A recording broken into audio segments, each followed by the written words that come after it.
खुलुमबाय मानगोनां दिनै बे मेलखौ सामलायनाय आफादगिरि नोंथांमोन, मानगोनां डिमाकुसि बियाब दुलाराय बाथौ गौथुमनि बाथौ खेराइसालिखौ गोथारै लाखिग्रा आफाद देउरि आरो देउसि नोंथांमोन, डिमाकुसि आनसलिक कमिटि अल बड' महासभानि मानगोनां आफादगिरि आरो नेहाथारि नोंथांमोन, लोगोसे माइनाव आफादगिरि आरो लाइमोन आफादनि गासै बिबानगिरि नोंथांमोन आरो दाब दाब दालाय गामिनिफ्राय सफैनो हानाय मानगोनां रायजो राजा नोंथांमोन, दिनै बे गोथार नैथि मंगलबार एबा गोथार बाथौ सान फालिनायाव हांख्रायना लाबोजानाय मानगोनां आलासि नोंथांमोन, गिबि गिबियावनो आंनि बयनिसिमबो खुलुमनायखौ बावहरनाय थाबाय। बे गोथार बुब्लियाव जेब्ला आंखौ सोलोंथाइनि सांग्रांथि लाबोनायनि सायाव सोमोन्दै फोरमायनो हांख्रायनाय जादों, आं आंनि सासे डक्टर जानायनि जर्निखौ एसे फोरमायनो लुगैदों। उन्दै समनिफ्रायनो आं सासे डक्टर जानायनि इच्छा दंमोन, किन्तु बे जे डक्टर जानायनि बेसेबां जुजिनांगौ सहायनांगौ बेखौ उन्दै समाव मिथियामोन। थेवब्लाबो आं दिनै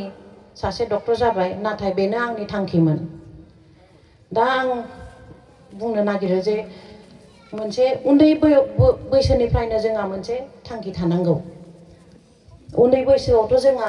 बारा मा थांखि थानांगौ बा मा खालामबा मोजां जायो बेखौ जोंहा मिथिया। बेनि थाखायनो जोंनि एज पेरेन्टस बिमा बिफा महरै बे जोंनि डिउटि जे जों गथ'फोरखौ मोनसे दिथा होनांगौ, मिजिं होनांगौ जे बिसोरबो सानसे समाव जे डक्टर जानो हागौ, इन्जिनियार जानो हागौ, फोरोंगिरि, बिगियानगिरि एबा मन्थ्रिबो जानो हागौ। बे गाइडेन्सखौ जों बिमा बिफा जानानै बेखौ इन्सपिरेसन होनांगौ। माखासे फरायसाफोरा क्लास 8-9 थानायफोरखौ जुदि जोङो सोङो जे नोंसोरो मा खालामनो इच्छा दं, मा प्रफेसनखौ चुज खालामगोन होनोब्ला बिसोरो जेबो खोन्थानोनो हाया। मानो होनब्ला बिसोरो थांखिखौ उन्दैनिफ्रायनो होनाय जाया। जों उन्दैनिफ्रायनो जुदि मोनसे टारगेट लाना सोलियोबासो जोङो गलखौ एचिभ खालामनो हागोन। फर एग्जाम्पल, आं सासे डक्टर जानो लुगैदोंमोन, दा बे डक्टर जानो थाखाय आं मा खालामनो गोनां जाखो बेखौ होनो टारगेट।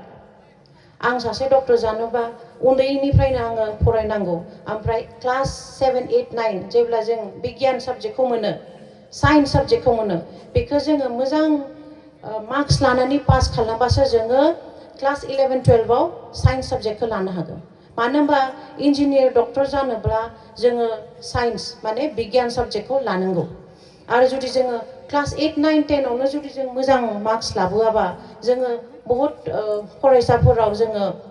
बे बिगियान साबजेक्टखौ लानो हाया। बेनि थाखायनो उन्दै बैसोनिफ्रायनो जोंहा जुदि मोनसे टारगेट लानानै थांखि लानानै सोलियोबा आरो बिमा बिफाफोरा गाइडेन्स होयोबा जों उन्दैनिफ्रायनो जे फिसा नोङो बे साबजेक्टखौ मोजाङै जुदि नों डक्टर जानो लुगैयोबा बा इन्जिनियार जानो लुगैयोबा नों बे साबजेक्टखौ मोजां मोनहोनानै फरायनांगौ। जुदि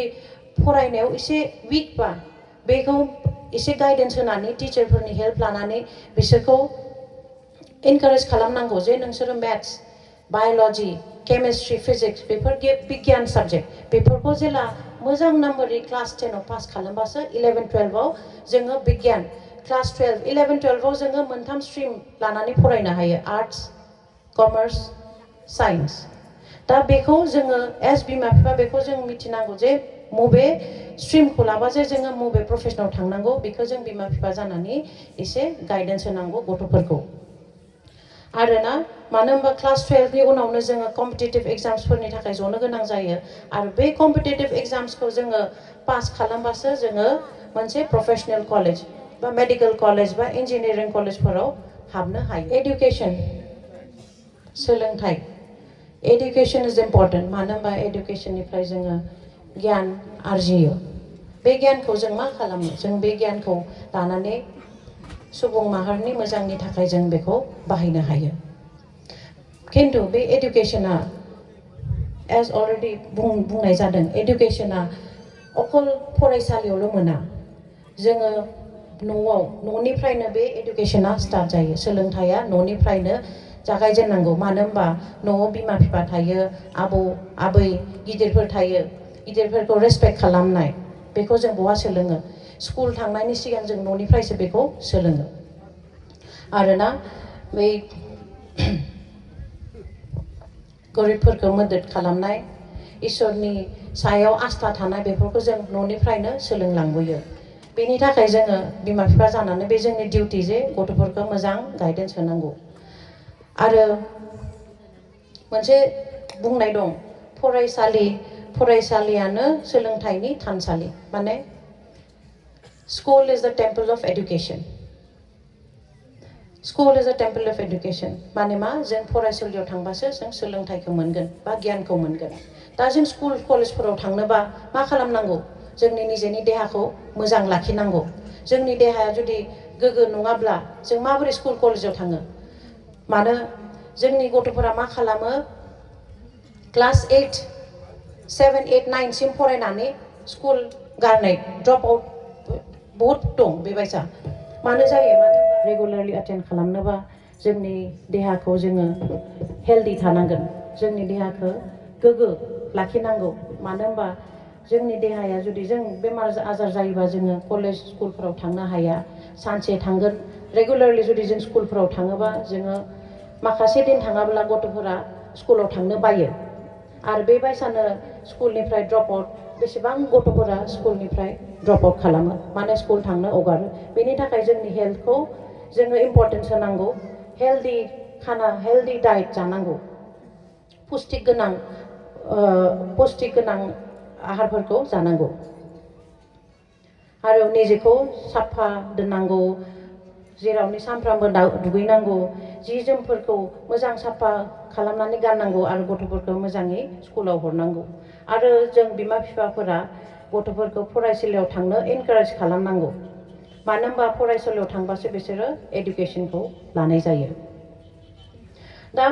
दानि आं नुदों जे गथ'फोरखौ जे स्कुलाव हरो बिमा बिफाफोरा टिफिन बानायना हरो दा टिफिनाव मा हरो टिफिनाव बहुतानो चिप्स हरो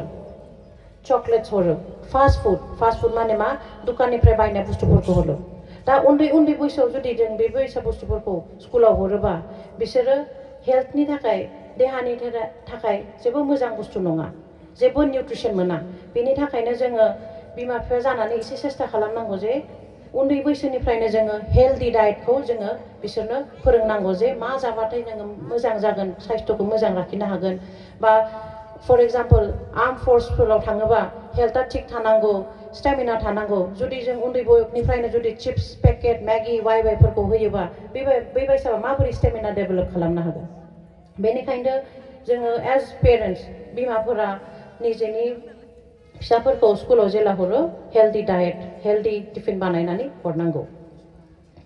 आरो बिमा माहारिफोरा निजेनि देहाफोरखौबो एसे जोथोन लानांगौ मानो होनबा निजेनि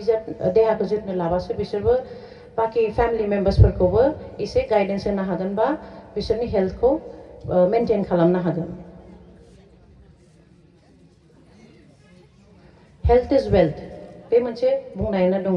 सावस्रियानो धन मानो होनबा जोंनि हेल्थआ जुदि थिग थायो होमब्लासो जोङो बाखि खामानिफोरखौ डिफरेन्ट खामानिफोरखौ जों मावहोलांनो हायो बा स्कुल कलेजफोराव रेगुलारलि एटेन्ड खालामनो हायो जोङो अकल देहा मानि मा फिजिकेल हेल्थखौल'सो जोङो रायज्लायबाय थायो बे ब्रेन मेन्टेल हेल्थबो मोनसे दं मानो होनबा अकल फिजिकेल हेल्थ नङा जोङो मेन्टेल हेल्थखौबो एसे इम्परटेन्स होनांगौ मेन्टेल हेल्थ माने माखौ मेन्टेल हेल्थ बुङो बै खर' मेलेमखौ जे जों थिग लाखियो जों माबोरै बेखौ थिग लाखिनो हायो देहाखौ थिग लाखिनांगौबा जों मोजां जानांगौ मोजां लोंनांगौ साफा दै लोंनांगौ बेबायसानो जोङो जुदि मेन्टेल हेल्थखौ जुदि थिग लाखिनो गोसोबा जोङो मेडिटेसन खालामनांगौ योगा खालामनांगौ बे जों दा जे धोरोमसालियाव फैदों जों जे आर'ज गाबदों बेबो मोनसे टाइपनि मेडिटेसन आरो बे मेडिटेसनानो जोंखौ मोनसे उखुमनि सिङाव लाबोनानै मोनसे खौसेथिनि मोन्दांथि होयो बेनिखायनो जोङो एडुकेसन नलेज एन्ड रिलिजन बे मोनथामाबो जोंनि थाखाय बिराद इम्परटेन्ट आरो जों एज पेरेन्ट्स जों बेफोरखौ जोंनि फिसाफोरखौ उन्दैनिफ्रायनो गाइडेन्स होलांनांगौ।